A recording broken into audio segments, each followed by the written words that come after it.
Benfica podcast is one of the founding members of Benfica. Well, I mean, I can check YouTube if you want on my phone because it's. No, I gotta bring you guys in again because it doesn't. It looks like you guys disappeared. Ooh, is that a penalty?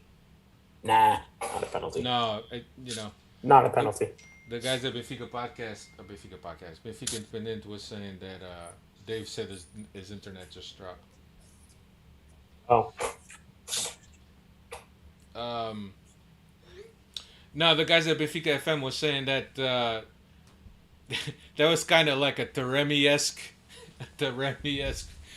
fake. yeah, I agree. Yep. And he's like, I'm like ashamed that Henrique Araújo would do something like that because we criticized the other ones so much. We know if it was the other team, that would have been a penalty. Oh yeah, no, all day. Yeah. All day. Yeah.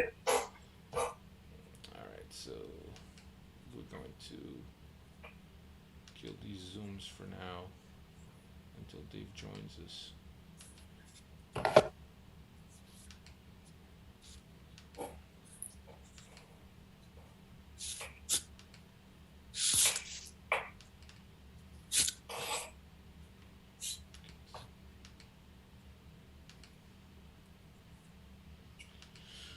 What's been going on, man? You haven't been to Portugal in a bit, huh? No, my passport expired. Number one. Dude, it's a And, fucking pain in the ass to get a Portuguese passport or the American passport. American. I don't have my Portuguese passport.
Benfica Podcast is one of the founding members of Benfica Independent. Benfica Independent is an independent platform made by fans for fans, and in it, you can find our podcast along with many other podcasts, along with articles of opinion, video segments, and much, much more. We're also on patreon.com/Benfica Independent with exclusive contents for our patrons. Hasta que no estás aquí dentro no sabes la grandeza de este equipo. Sí, es un club que tiene una grandeza que no se comprende si no estás aquí dentro. São de uma magia única, benfiquista, que só nós sentimos assim. Por muitos desgostos que possamos ter, valores mais altos se levantam. E o valor mais alto que se levanta em termos futebolísticos chama-se Benfica.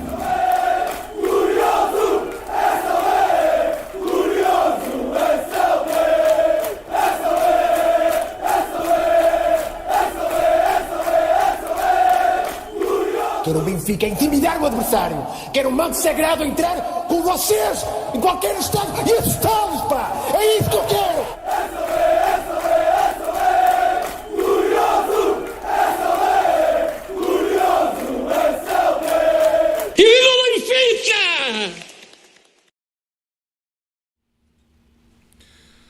What's going on, everybody? Welcome to another edition of the Talking to the Dog Benfica podcast. My name is Alfredo Fumacic, coming to you every Tuesday night with the latest in Benfica land. Episode number 454 is what we're up to. With me tonight, as always, Dave de Oliveira. Dave, what's happening, my brother? What's good, Alfredo? Great to be back on. We weren't here last week, but great to be back this week. A little time off doesn't do any harm, so great to be back with yourself and the Freddies in the chat as well. Yeah, that's right. Also with us, Timo. A man that needs no introduction. Also the man known as the Jägermeister Master. I haven't been called that one before, but I like that. What's going on, Jaeger everyone? King. I was all day I thought about this. Our little trip to New Jersey where we killed 4.5 or 5 bottles. Yeah, that was fun. But you're very famed in terms of the Jägermeister because you go to Portugal and you're having that Jäger bottle there also. We got to thank João Garrido for that one. He's the one who brought that the last time, so he shared with everyone, especially me. Yeah. Awesome. Well, it's nice having you here. Cristiano is off tonight. He's off. He's on. I don't know where he is. Vacation International somewhere. Duty. He's in Braga trying to negotiate Ricardo Horta. That's why it's not getting done. Oh boy. Dave, I like that jersey, man. I like it. Nice. It's nice. I've never seen It's that classic. jersey. Is that a new acquisition? No, I've had it for a couple of years now, but decided to wear it here for tonight's pod. Awesome. So on tonight's podcast, I know we were off last week, so we'll touch up real quick on Arouca and M-Land, and then we will discuss Casa Pia and look ahead to Dinamo Kiev. That's what's on the menu for tonight. But before we get going, we'd be remiss if we didn't talk about the departure of Shalana. A player that perhaps not a lot of you had the chance to watch. I was fortunate enough to be able to watch him live, and he was quite a player. He was everything that people, all the words that you've heard about Shalana and all the skills and the class and the technique, and he was all of that live, man. And I vividly remember watching the Euro of '84 Euro. In a living room with my father and getting excited about what Portugal was almost accomplished against France, and certainly I think that one of the most entertaining players of that Euro Cup was Shalana. After that, he left. He left for Bordeaux. There was always a lot of things with Shalana and Anabola, which was his wife at the time, and some people said that he got mixed up with the wrong woman, and she was controlling his life. But look, I think those are all afterthoughts. What you want to remember Shalana by, not only as a player, but how much he's meant to Seychelles and to the academy, how big of a part he's been at the club. Also stepping in the interim after we let go at certain coaches, but in terms of where he's made his biggest mark has to be at the Seychelles.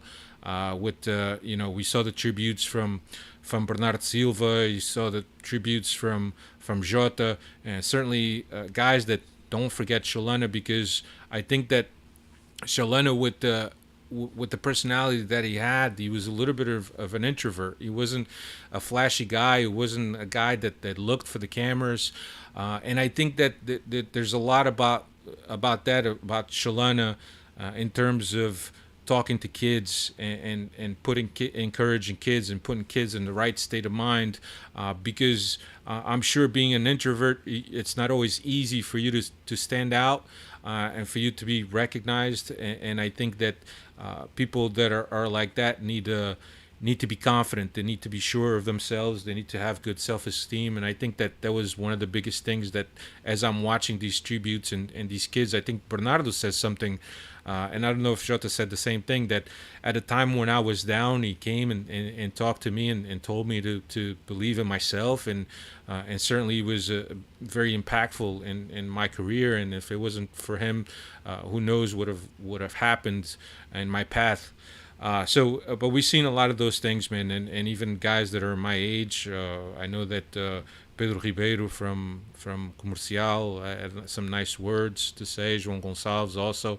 All of those guys are basically my age and that generation, and certainly that was the one guy as we were growing up that was the guy. Timo, I don't know if you ever had a chance to watch him. I know that Dave was a little baby, or he wasn't even born back then. But certainly, you would have heard about your father and your relatives talking about Shalana like he was this godly figure, certainly. Sure. I'm a little younger than you yet. I vaguely remember some of it. I was still pretty young too. But I've seen videos, obviously, and seen what he was capable of.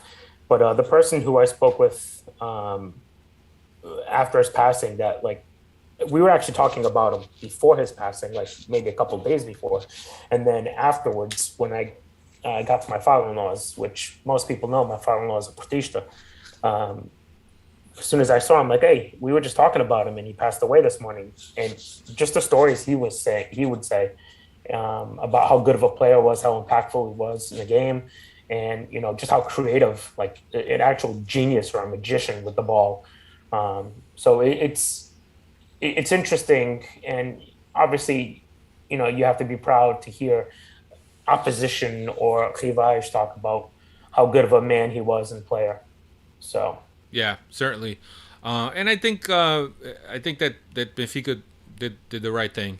I think that after Eusebio, he's right up there in probably top 3 of the most important guys in Benfica's history in terms of players and the level of skill. So I think they did the right thing. I think that that whole thing in a stadium is just a shame that there wasn't more people there. But certainly, it's in the middle of the summer, a weekday. So it was always going to be hard. But I certainly liked what Benfica did in terms of the tribute that they did with the videos, the whole thing with the stadium. It was really nice. It was really nice to see, and certainly you will be missed. You definitely be missed.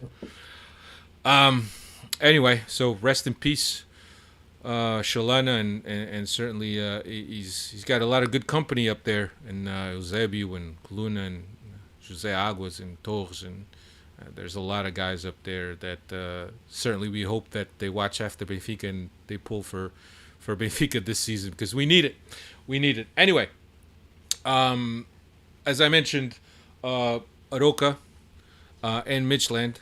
Arouca was the first game of the season. Benfica beat Arouca 4-0. Gilberto getting on a score sheet rather early. Then by the halftime we were up 3-0 with another goal from Enzo.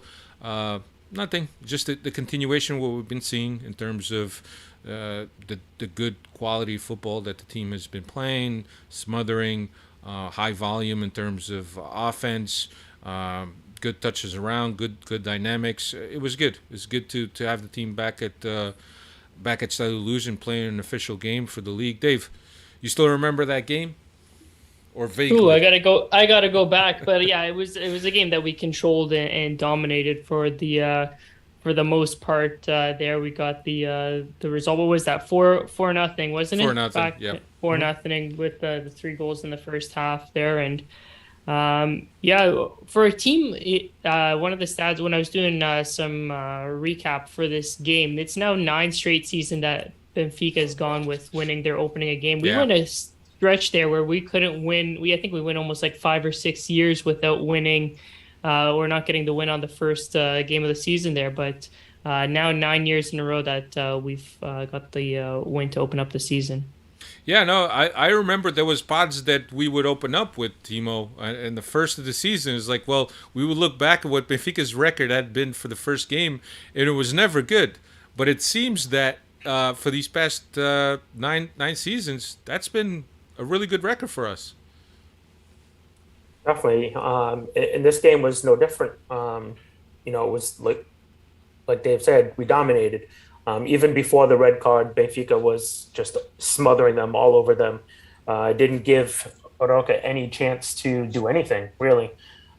Maybe had one shot in the whole first half, if that I recall. I mean, it's been a little while now, but it's good to see that we're continuing what we did in the preseason and, not discussing the games that have happened after this, but to continue without giving up any goals and playing pretty well defensively as well. Yeah, it was pretty good. So a good win to start the season, and obviously 4-0 is an emphatic result. And then we had M-Land. We traveled over to Denmark to play M-Land already with a nice aggregate to our name. What was it, 4-1 we took in there? Yeah, 4-1 we took to M-Land, and right off the bat, I mean, we were controlling. I think that the team didn't really need to do much. Enzo getting on a score sheet early on, and then Araújo with the 2-0 in the second with half. The header there, a nice head netter on in the set piece. It was nice. But look, it's all normal for Benfica. A team of Benfica's caliber is supposed to be winning these games easily. Especially at this stage, playing against these teams of lesser known divisions, but certainly it's always good when the team can give continuation to what they've been doing and how they've been playing. So I really enjoy that. And Timo, what do you make of the fact that we take an aggregate of 4-1 into Denmark, and basically the lineup is basically the same for the second? What do you think that? It's something that early on he's trying to give as many reps as possible to guys in order for us to get to the Champions League at a good level? Yeah, I would say so. I think making the group stages priority number 1 at the moment. We obviously know that for Benfica that means a lot of money that we need. So he only made one switch, which was Neres, who was hurt, I believe. Yeah. Mm-hmm. Okay. So for Chiquinho. Okay. So there's really no reason to make any changes. I mean, nobody looks tired. I think Schmidt is doing pretty well with subbing guys out and getting them some rest and getting other guys in. Like João Mario doesn't finish the game all the time. He's good at keeping track of fouls and taking guys out as they need.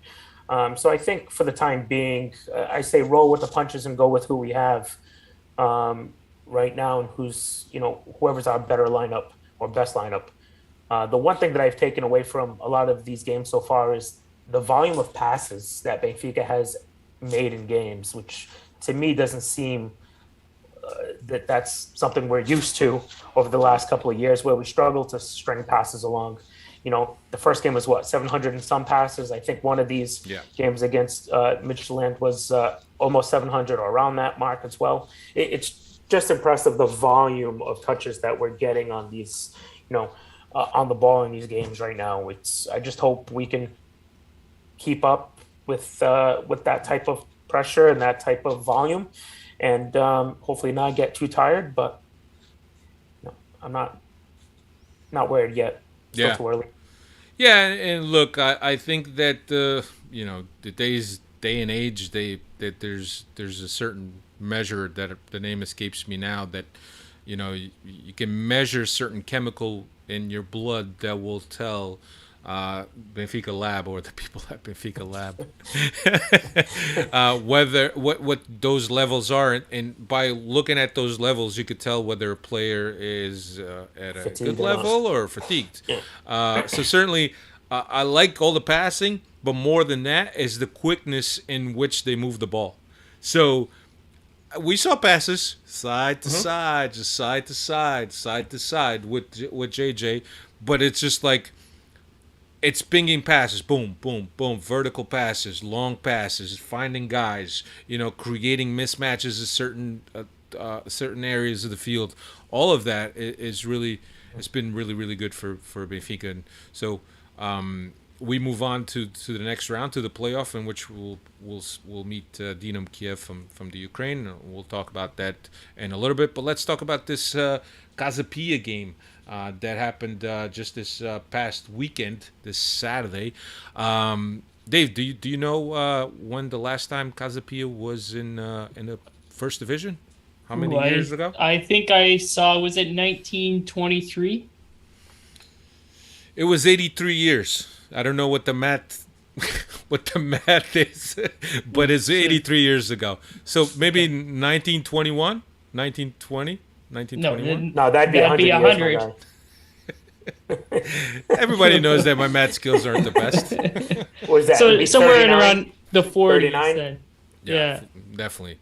83 years since Casa Pia, and for you guys that know the history of Casa Pia is a storied institution in Portugal that basically was born out of an orphanage, right?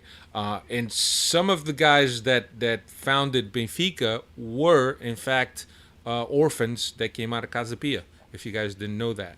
But yeah, and I know that lately or more recently, Casa Pia has been associated with some of more negative things. Obviously, if you've been following the news, in the past 10 years or so, but certainly it's good to see Casa Pia. Not only that, but also a team that's in the Lisbon area. There's so many teams in the Lisbon area, and the guys from Benfica FM were talking about this, that we need more teams from the south, because it seems that every team that's in the Portuguese league is up north. So I'll give you the lineup, but we'll get into it. Vlaco Dimos, Gilberto, Otamendi, Murato, and Grimaldo, Enzo, Antino, Gonçalves, João Mário, Rafa, and Ramos. Gonçalves coming in for Neres. Neres hasn't played in, three games? He hasn't played? That would have been his second game. I think he played he played Arouca. He only missed the last game against Midtjylland. Okay. Yeah, he's such an important part of this team that it just feels like he's been away forever. He's been away forever. Dave, what do you think of the game, man? Casa Pia playing in a very low block, 5 in the back, very deep. It looks like we're going to face a lot of teams that are going to set up like this. Yeah, this is what the Portuguese league has to offer, at least like we've mentioned. You might see 3, 4, 5 maybe teams come and bring it to us, but for the majority, this is what the smaller clubs are going to bring as their defense. So it's going to be interesting to see over the course of the season how Schmidt ball, if we want to call it, how that's going to work against these smaller clubs. I think off air here we were speaking how we controlled the game. I think the 1-0 scoreline shows that it could have been a little bit tighter than it was, but I think we were sloppy in in finishing and getting some more goals on the score sheet. But ultimately, we get the Ramos goal there in the second half in the 58th minute. And if you want to talk about sloppiness, that was a cluster of a goal. But hey, they all count the same on the score sheet. So we got the goal there, and ultimately got the 3 points as well. Yeah, and Timu, you and I were talking about the first half, and I felt that maybe the team not underestimated Casa Pia, but perhaps they thought that, okay, well, we've been playing well, let's just continue playing the way we have been, and it will come to us. But I noticed early on there wasn't a sense of urgency. There was a lot of combinations trying to get into the box, and they couldn't get into the box. They wouldn't shoot the ball. It was just something that it was really hard to get through, and then we weren't doing anything to get better. Yeah, so it looked like we were trying to go quite often through the middle as well, but Casa Pia would just collapse whoever had the ball. So I noticed many times you had João Mario and Rafa trying to ping the ball back and forth to each other, but they couldn't do anything because as soon as the ball got to them, they already had three opposing players on their backs. I think Benfica did try to go out wide sometimes as well, but again, every time the ball was out wide, two players were on top of Grimaldo, two players were on top of Gonçalves or Gilberto. So Benfica had no way of getting around it other than with a little bit of luck. To touch upon an earlier comment about some of the passing and the speed and effectiveness of some of them, one thing I've noticed that I'm actually very keen on is Tino. He's much quicker with the decision making. His passes seem to be a little bit more crisper than they have been in the past, even though I still think he needs a little bit more pace when he's trying to go for one of those long balls. There was a couple of passes that he made that could have possibly led to counterattacks, but luckily didn't. They made it to their destination. But I think you're right and spot on that first half Benfica, which is kind of like, let's see if we can get through. If we can, we can. If we can't, we can't. They never seemed worried about it. Yeah, I think that after a while, and I think they go into the locker room, and I think that we talk about all the time about different halves, and when you go to the locker room, what happens to the locker room? That the team always comes out and they're sleeping. But they've and Roger Smith is something that he said after the game that it was too stuffed up in the middle, so we decided to go wide. He puts in Ba. And he felt that Gilberto wasn't really having a good game. He puts in Ba, and right away, Benfica starts playing a lot more wide. Ba has a couple incursions in which Benfica now all of a sudden is getting behind the defense. And I think that now all of a sudden, something sparked in Rafa, and Rafa was on. Rafa was wearing a right, too, for most of the second half. I like what brought to this side here in the second half, especially going forward. A little bit shaky defensively. I know he had that one play there where he got beat there in the second half, but I like that sub. Gilberto really wasn't offering anything in the first half, so go with the guy with the fresh legs with Ba. One thing that you really notice in this game is, and I know I think Chris has said it here in the past, but our bench is very thin. If things aren't going our way, we really have slim pickings to choose from on the bench there. So I know we've got a couple of more weeks here with the market before it closes, but I think that's something that we really got to address here going forward, because if we lose one of these guys here from our starting 11, we really have no options to plug in there or no suitable replacements. Yeah, and we felt it, right? We felt it with Neres being the one unpredictable player, or desequilibrador as they call it in Portugal. That can make a difference. All of a sudden, Rafa's playing in the middle, and all the spaces are closed off. Even with the combinations, there's no space to play into. Rafa taking shots also in the second half, which seems to be another instruction from Roger Smith to the players. Take shots. Guys are there, take shots. Because if you're taking, if now all of a sudden you're a threat to shoot from the outside, now instead of guys just sitting in front of you and waiting for you to make that combination pass to break them down, now guys need to step up to the ball to defend against that shot. And I thought that was very good. I thought that whatever was said and corrected at the half was the right thing, and it was completely different. Benfica, more intensity, more dangerous. As you mentioned, Timo Rafa on the wing proved to be a lot more dangerous than in the middle. And I think that I have to agree with you on that on your Tino Florentino comment. And I thought he was one of our best players on this game. And I've said it here for you guys that follow the podcast. I think that Timo, I keep saying Timo. I got to call him Florentino because that's messing me up. Florentino has really evolved as a player, and we often saw the lateral passes, the short passes, the safe passes, and maybe it has something to do with his confidence, right?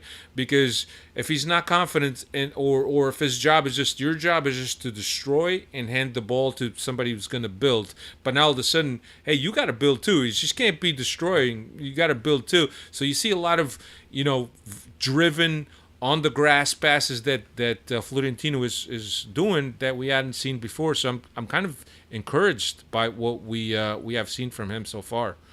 So, but he was Diogo Reyes in the chat there also agreed that Tino was our best player, but João Mario was easily our worst. His only knock with Schmidt is how he leaves João Mario on for the entire game, where after 60 minutes you could see that he was an absolute liability. Yeah, but think about this. Think about what you just said, Dave, about what choices do we have on the bench, right? Exactly. And we have been speaking about this in the past couple podcasts, is saying this is very thin because we're watching a game, right? And all of a sudden we're thinking, all right, who's on a bench that could come in and make a difference or could provide some kind of variation, and you're really thinking there's not many people on the bench that you come in that could provide a little bit of a spark. And I think, look, I know that Cristiano hates João Mario. He wishes he wouldn't be playing for Benfica.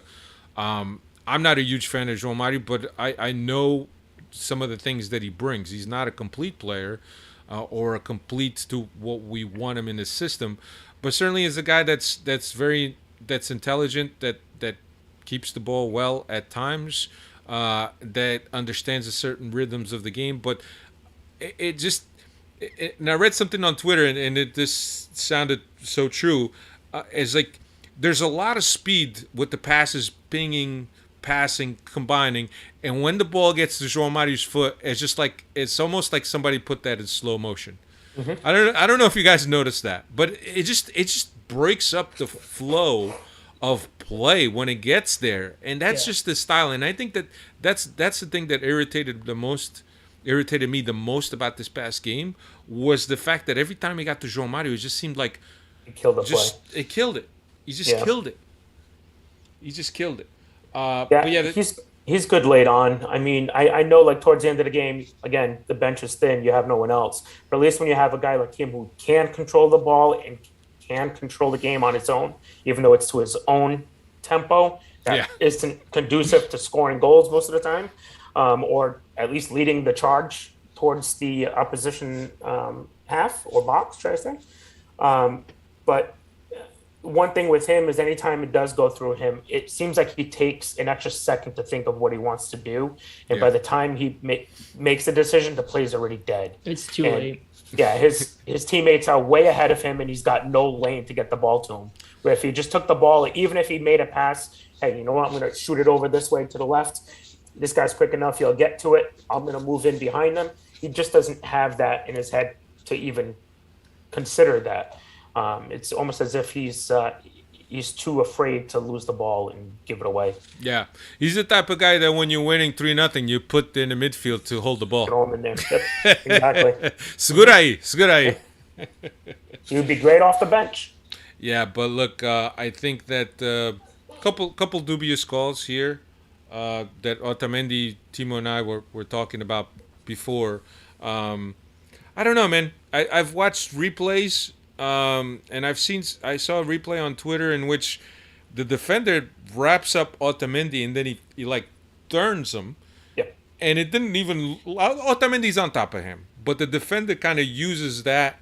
It's almost like, I don't know if you remember. It was Ramos, the center back for Real Madrid, a couple years back with was it Salah?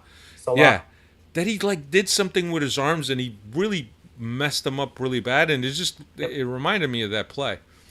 He closed his arm on. He closed Salah's arm in between his and his chest, and he went down and pulled him down that way. Yeah, no, it was just like such a weird play, and the fact that he already had gotten a yellow card at that point. I mean, what are you supposed to do? Exactly. So it was tough. I thought that there was a play where Viola came in with the studs up that he hit the player on the inside of his knee. I thought he was lucky. That could have been reviewed and that could have gone to a red card. I don't know. It was a fortunate play by Benfica. But look, at the end of the day, I don't care how you win. A win is a win, and you're gonna find a lot of teams that are gonna be playing in this setup. And it's a shame, right? Because the Portuguese league is supposed to be a league that where there's a lot of good players that come out and go on to better leagues, and I know that Proença is trying to market the league, but between all the time that's not played that players spend on the ground, refereeing calling every ball, and then teams that just basically park the bus the whole game. I don't know if the Portuguese league is an attractive product if you have teams like that. So the refereeing is just subpar as well. Benfica had a couple of counterattacks after, like, not really counterattacks, but we stole the ball. I mean, I guess that is the definition. And we got fouled. I think Hums was taken down at one point, and the ref just blew the whistle right away. But the ball had gone to Hoffa, and Hoffa had a clear lane in front of him. Yeah, I remember that. And there was two of those instances in this one game that happened. It's like it just pisses me off that for some teams they just let, the criteria of officiating is different. It's like these refs are just atrocious, awful. Yeah. Well, we have that Enrique Araújo play too, where he kind of did a Taremi. He did a Taremi, Not a and pen. not a pen, but certainly if it's up north, maybe that gets called, man. That gets called. Dave, thoughts on this game so we can wrap this up? Like I said, it was kind of a scrappy game, but at the end, I think you've already hit the nail on the head here. This is what we're gonna have to come across with these smaller teams, and ultimately, this is what you need. You need 3 points. And at the end of the season, hopefully we're here talking about a championship, and we get these breaks, these championship breaks to be crowned champions. Because God knows we haven't been having much luck with these breaks last couple of seasons. Yeah, sometimes it's these points that make all the difference in the end, Timo. Yeah, definitely. I'll harp on a little bit of what Dave just said about this game. Yeah, it was sloppy at times, and we got the result that we needed. But I would like to see a little bit of different tactics at times. I'm no tactician by any means, but one thing that I was talking with somebody else about was, Gonçalo Ramos plays as a lone forward up top or lone striker. But then as soon as we bring in Enrique Araújo or Yaremchuk, we go to a two-guy system every time. Is there a reason why we don't try out the two-guy system?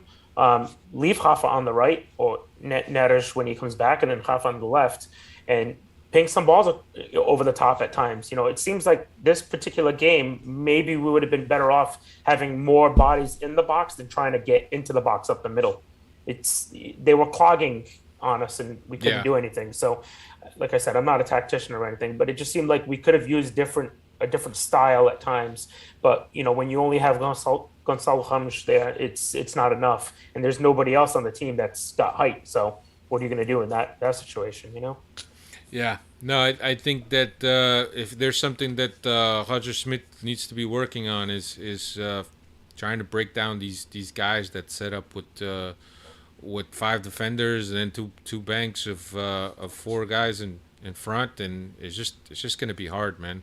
Let me say Now, another thing. do you think go ahead. that's where Javi comes into play with somebody that has experience playing and now and his time playing in this league? Do you think that's where Roger Schmidt is going to pick his brain to see where they can possibly come up with some tactics, or you would have Yeah. thought that he could have seen some of these smaller clubs in Germany or as It could well Yeah, as also be in that Holland? could also be they don't have Neres, who is probably our best crosser of the ball. You know, Yeah. if we have him there, then maybe we have better balls being whipped in. Not that Grimaldo wasn't capable, but I mean he doesn't have. Grimaldo's got to go to his left. He can't come in and throw an in swinger on his right Yeah. foot. Where Neres does have his left foot and comes in and hits that really well. Which sometimes is a little bit more of a pain in the ass for the defenders to do something with. Yeah. No, I think that there's a lot of things that that Benfica could have done in this game a little better. But you need to be ready for these teams because that's how they're going to come at you. Another thing that I wanted to say, I mean, they played in Leiria. I mean, I know that they picked a few places that they could have been playing on, but they went to Leiria and the pitch didn't look all that great. And I know that Roger Smith also complained about it. And certainly for players that like the ball on the ground and passing it around and combining, it wasn't the best pitch. And we also found out that now Casa Pia has to play Sporting and Porto in Leiria, even after their stadium is completed, because they want the fairness aspect of it, I guess. The Portuguese league all of a sudden is being fair. They want to make money. Well, and look, I think it's great for a club like Casa Pia that they get to bring in those gate receipts. I think it's great. It helps them out a lot. The fact that they have to play against Sporting and Porto in Leiria, and instead of getting whatever their stadium's capacity is, which can't be that much, and now you're getting 25,000 people, I think that's great. I think that's great for them as a club that just made it to the Primeira Liga. Do you think they benefited that it's August in Portugal and you've got a lot of people coming back to Portugal that they were able to fill that up? Or because I'm seeing their schedule later on in the season, so they're gonna have to host Porto in first week of January and Sporting first week of April. Do you think they had the same attendance for those games later on, or they benefited because of the tourist season right now in Portugal? No, but I think that Benfica is always going to be a big draw, regardless. But yes, the tourists being in Portugal and the immigrants being in Portugal in the month of August is always going to help. God knows if I was there, I'd be at the game.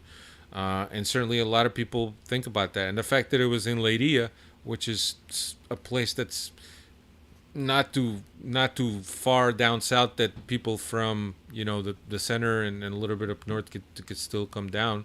I thought it was great, but I think that what was it, 25,000? I want to say that in attendance. I'm not sure. But I saw 22. But mostly Benfiquistas. Obviously, there was that crowd was loud. Yeah, they were loud. About time they start utilizing that stadium too, one of the Euro stadiums, and it's been sitting empty. And no disrespect to Leidia's club there, but they've been playing in third division, and that's not a stadium for a third division club. No, they don't play there. They don't play there because obviously. No, I thought they returned back. They went back. They're playing there now. I thought so. I think the last couple of years. But for a while they have been playing, because for a while I don't think they were playing there because it took too much money to maintain it. Mm-hmm. And I think the stadium actually belongs to the city, if I'm not mistaken, the city of Leiria. Estádio Municipal, if I'm not mistaken. But anyway, good win for Benfica. We move on.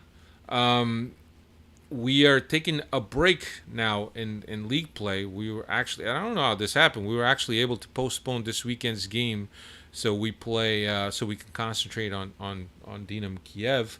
So Benfica won't be playing the next game until I don't know when, but I don't know when they rescheduled that for. But certainly they're going to. It's after the Boavista game. So this was the Passos game that you're talking about, right?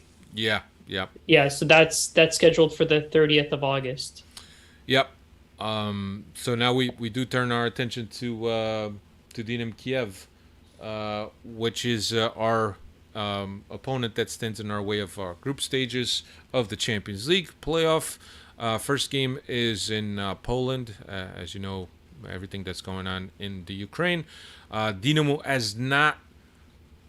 is not competing domestically, obviously for obvious reasons, but all the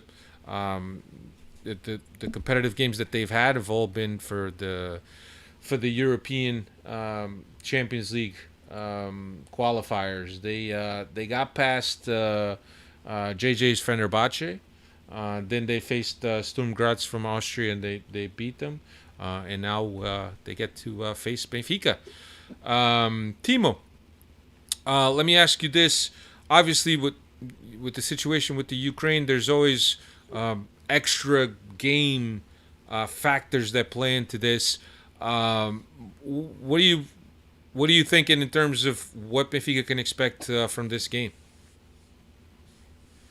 If Benfica plays the way they've been playing against a team that's most likely not just going to sit back, I think Benfica is going to win fairly easy. I'll say 3-1. It's my favorite scoreline. But depending on how big the crowd is, we might see or might hear quite a bit of support, obviously, for Ukraine behind them, for Kiev behind them. So that might be a little bit intimidating. But then again, we'll see. I mean, I don't know with this whole BS that's happening over in that region, how much of a contingent crowd they're going to have on their side. I mean, I don't know if they're going to have that much of their own support there. There's really no telling, right? Yeah. But I it's going to be an entertaining game for sure. Yeah. And look, they didn't have the easiest times against Sturm Graz. You know, they just inched that out, and even against Fenerbahce was close too. I think they won the first game, if I'm not mistaken, and then they went to penalties. They drew and then they won in extra time. That's what it is. Okay, so it wasn't really it wasn't really like a clean win for them. So they've been struggling, and obviously for a team that's been and players that have been going through what they've been going through and not playing competitive games and not going through the routines of preseason and all of that. I mean, that all affects it, I'm sure. But yeah, I'm expecting Benfica to come out of Kiev with a decent result, almost closed out. And I'm with you, Timo. I think that 2-0, 2-1 for me. Dave, what do you think? I'm just looking at this Dinamo team. They've got an all-Ukrainian squad here. So a lot of their foreign players, obviously, with the war going on, and you saw what happened with Shakhtar, the same thing as well. A lot of their foreign players went elsewhere. So this is a pretty solely Ukrainian squad that we're going to be facing.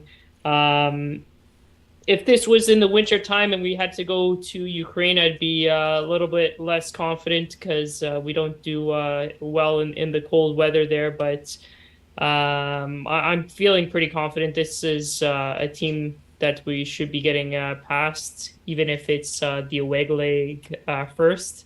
I think we come out with a 2-1 result out of Poland, and then we just finish it off in Lisbon as well. But historically, here are some stats against Dinamo Kiev. We've got 4 wins, 1 draw, one loss in our previous 6 meetings, and we actually met them in last year's group stages of the Champions League, where we drew 0-0 in Ukraine and then finished off 2-0 in at the Estadio de Luz. So we've got some experience playing against this side here.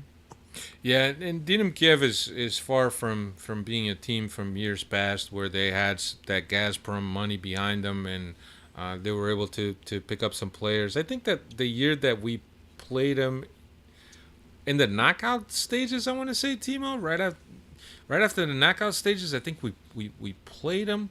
If I'm not mistaken. we've never played them in knockouts. I'm looking at 0-0 here. It's all been group stage ball. I think you're thinking about Zenit.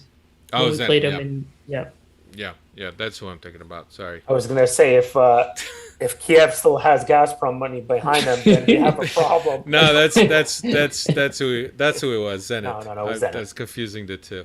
But yeah, look, I think that it should be easy for Benfica.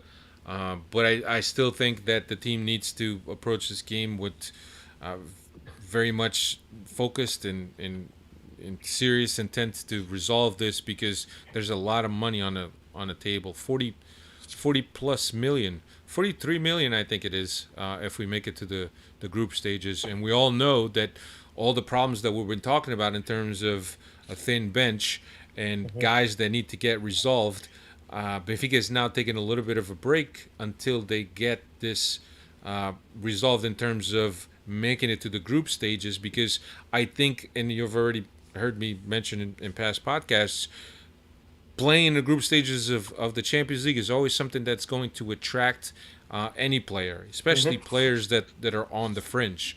And we're also, what we're seeing too, we're seeing players that are now playing for or are on big teams and throughout the big leagues that are not being counted, or they're disposable for those teams. And maybe Benfica can get one of these guys from a Barcelona or from any other team, but these guys will not come from Manchester United.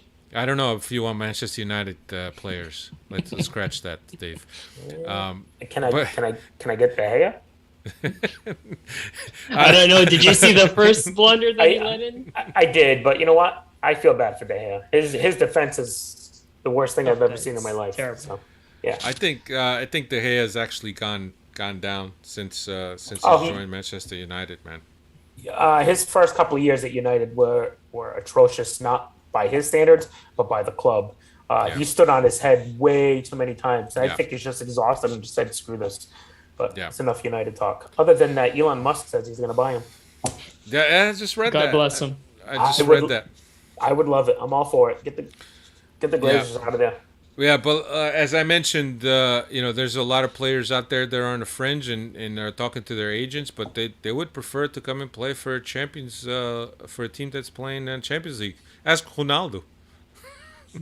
That's what I was implying. I wouldn't want Ronaldo, sorry. I don't want him for the simple fact of the headache. I'd have to deactivate Twitter because of Ole Lagarde. I would. Yeah. Oh my lord. No.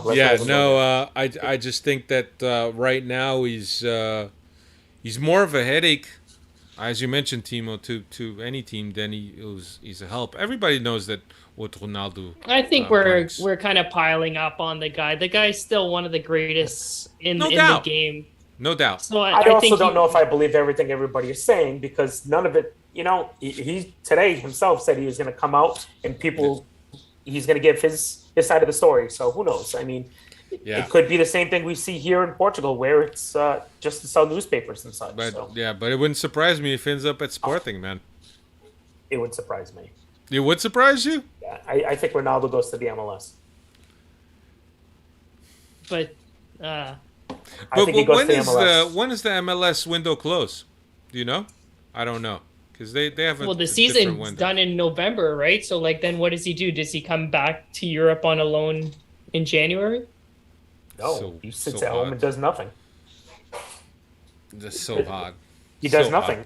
He does nothing.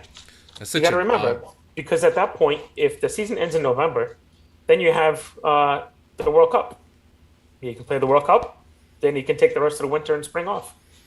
Yeah, that's such a weird knows? situation, man. It is. That's such a weird situation. But it would, like I said, it wouldn't surprise me if he ends up at Sporting. If he wants to play Champions League, and no other club really wants him, I very much doubt that Amorim wants him. But is he taking like an ownership stake in Sporting? Because like, frig, they can't afford him. Yeah, I don't know. Hey, he's got so much money. I don't know if he needs Sporting money, to be honest with you. Hey, he was offered 125 million a year from some Saudi club, and he said no. I mean, we know he's got money. Yeah, he's not going there. Maybe we'll find him on the Live Golf Tour then in January and February if he's playing in the MLS. That's Gareth Bale. Anyway, what do we got? We got any questions from the Freddies? I forgot to say hello to the Freddies because I don't have the chat in front of me. Hello, Freddies. Who's going to be in Otamendi's place for the next Portuguese league game? Vertonghen. Oh, that's a good one. Yeah, I'm going to have to say Vertonghen. It might be Vertonghen by default, right? What's going on with what's his name? Is it João Vitor? Is he still injured? We've got him injured from Brazil, right? I think he was scratched from the Champions League roster, if I'm not mistaken, right? Yeah, I read that too. That's just for the qualification stages. You get to reset that for absolutely later on. Yeah. Yeah, but what I think that makes the most sense is to have Vertonghen. Have Vertonghen slide to the left and have Morata play on the right, I guess. How long is Verissimo out? Isn't he supposed to be coming back soon, or is that still December? I know that was kind of a timeline. I saw it like the beginning of the year, but I thought they scratched that too. He entered the final stages of his rehab earlier this month. Also, I read that the CBF or CFB, whatever, the Brazilian national team had sent some doctors to Portugal to examine him. So I think that if he wasn't going to be, if he wasn't at a stage where he would be healthy for the World Cup, I don't think that they would bother coming. So he must be getting really. Must be ready. He must be ready. I think that maybe early September, man. Maybe early September we should start seeing him. Early to mid September, I think. I don't know. So that's. I don't follow his wife, but I think his. I don't either. Hypothetically speaking, let's say he comes back, makes 100%, full healthy return back to where he was before he got injured. Who's the odd man out? That's so tough. It has to be him as a starter, right? I don't know. That's a big investment. I'm big on Morata. I think Morata. I am too. Morata's done enough now. But by default, he's not fast. He's not quick. But he's pretty darn good at timing his tackles well. He gets in front of his opponent pretty good to get his foot on the ball and steal it from them if you want to say, or deflect it away from them. He's good in the air to win anything that's up there. He uses his body well. I find his passing to be pretty darn good. He hit a few really good long through balls in this Casa Pia game, which, threading the needle through like 2 or 3 defenders. It was pretty good in my book. Forward, not laterally. So is he going to be the odd man out and your captain Otamendi stays in? Yeah, but don't forget, João Vitor will probably be healthier than Verissimo. I don't know anything about João Vitor, so I don't want to. Yeah, look, I don't know anything about him. I think by default the young kid gets it. The young kid gets the cut by default, I think. Yeah. Just because of with his stature. In terms of where he stands in the pecking order, it's really hard for me to have Otamendi sit down, man. Just because of the experience, the leadership. I think the leadership especially, but to have 2 young guys who have, the potential to be a long-lasting partnership, assuming one doesn't get sold here or there, it's enticing. But I agree on the Otamendi, or do we move to a 3-man back with a couple of wing backs again? I don't know if I'd like to see that, because I think that's the reason why JJ went with the 3-man back, because he felt that I can't sit either Vertonghen or Otamendi, so I gotta find a spot for Verissimo. and that's the reason why we went to a three-man. JJ never played with a three-man system. He didn't, but JJ also didn't have a midfield. That's Where true. I think if we play with a three-man backfields with, let's say Ba and Grimaldo, then you have Florentino and Enzo, and then whoever the hell you want up top. I think you could have a team that could do some heavy damage. Yeah. No, you got to think that João Vitor's, if whatever it was an ankle sprain, you'd assume that we haven't heard any different. You have to think that should be close to being on the field or on practice pitch. Yeah, Red I just Baron's don't know asking- anything about him. I honestly have no idea who he is. I've seen as a him. player. I've seen him a couple times, man. Quick little player, not little, but quick player. He's got some feet. Yeah, I don't know. I think there's a huge transition, especially for a center back from Brazil to Portugal, I should say, because of the speed of the game is much different, and even in tactical aspect, there's a lot of things that you have to do that you wasn't doing in Brazil. But I think everybody was encouraged. The little that I saw from him, I was encouraged too, till he got hurt. So, what else is out there, Dave? Bruno says, would we give up on Ricardo Horta already? I'm tired of these novellas. Yeah, I think we've been vocal enough in the podcast about Ricardo Horta in terms of how long this is dragged on and the numbers associated to the move. The delays between Braga and is it Malaga? Yeah, so now apparently is Malaga is the one that's delaying it. They want more money. I don't. That's what happens. They own like 60-some% of. Yeah. Yeah, and there's another group of investors that own some of his past. It's so convoluted, man. It's just I don't know. I think that most likely there was a commitment by Rui Costa to Horta to bring him. I think, and that's why I think Benfica has stayed with it as much as they have, because there's that commitment by Benfica to Horta. But I mean, think about what everything that's transpired, right? He said goodbye to his fans at the Pedreira, right? The next weekend he's not gone. He's playing against Famalicão, Game. right? And then they're going to be going back there this weekend. And then this weekend he's back at the Pedreira, right? So Still there. I mean, and he's been nothing but good about it, because if there was other guys, he'd probably rocking the boat at the club. But I think the fact refusing to play. Yeah, he has. Maybe that's what it's got to come down to, though.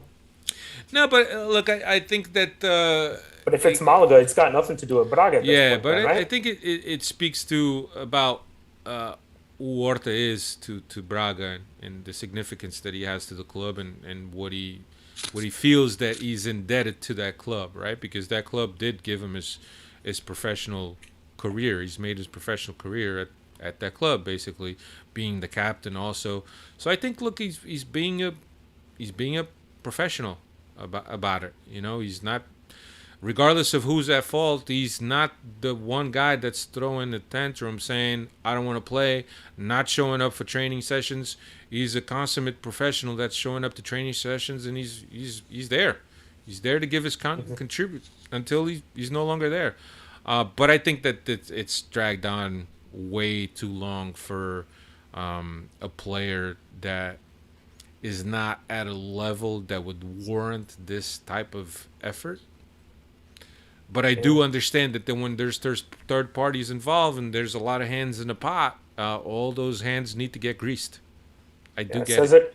Cesar Da Silva in the chat is saying the problem is Braga. Braga wants 15 million, and then the rest needs to be paid by Benfica so that Malaga gets what they want. So it would end up costing around 27 million to Benfica. Yeah. I mean, I like Horta. I wouldn't mind seeing him here. For the price of the 15 million plus the two players, it's not.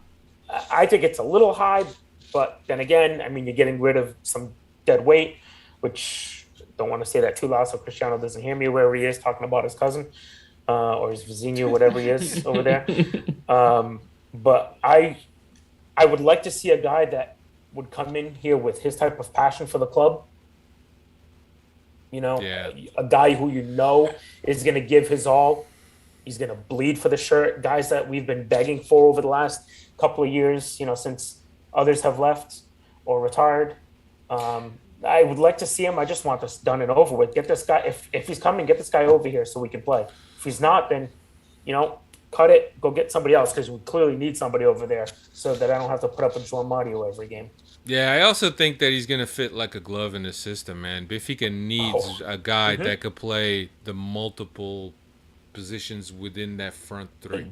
And he could play out wide, he could play underneath. Him and Rafa interchanging. Yeah, that whole carousel, man. Neres, Rafa, and Horta. Then Grimaldo switching one side to the other. Yeah. No, it's you know, I hope they get that done quick, man, because this is ridiculous. So, anyway, that is all we got. Dave, you got anything else? We could say goodbye. See you next week. No, see you next week. Actually, while we were on our break, I was at a soccer game here in town, and somebody turned around who was sitting in front of me, and they said, "Are you Dave from the Benfica podcast?" So shout out to that Freddie. Sorry, I forgot his name, but getting nice. Shout out. Well, he'll know who he is. You don't want to blow up his spot. That's what it is. Yeah, that's maybe he wasn't supposed to be at the game. Nice. Did he at least buy you a beer, Dave? No, he did not. Damn it. But it's okay. At least we got some listeners there. It's always nice, man, when people say hello and are appreciative of everything that we do, and we're appreciative of you. So anyway, that's all we got. Timo, thank you so much for joining us and filling in for Cristiano. I know that those shoes are not hard; they're not easy to fill. They're too small for me. That's right. But you did it. You did a good job, man. And you didn't piss people off in the comments or in the chat. Always here anytime you guys need. You know that I appreciate coming on and talking some footy with you guys, especially Benfica. So anytime you need it, I'm here. Absolutely, Dave. Always a pleasure. Next week we'll be back. We'll be back on Wednesday, since Benfica plays on Wednesday next week, right? Is that right, Dave? Tuesday. We're playing on Benfica? Tuesday. Oh, so we'll be back on Tuesday. Take care, everyone. Dave, always nice. Timo, take care, brother.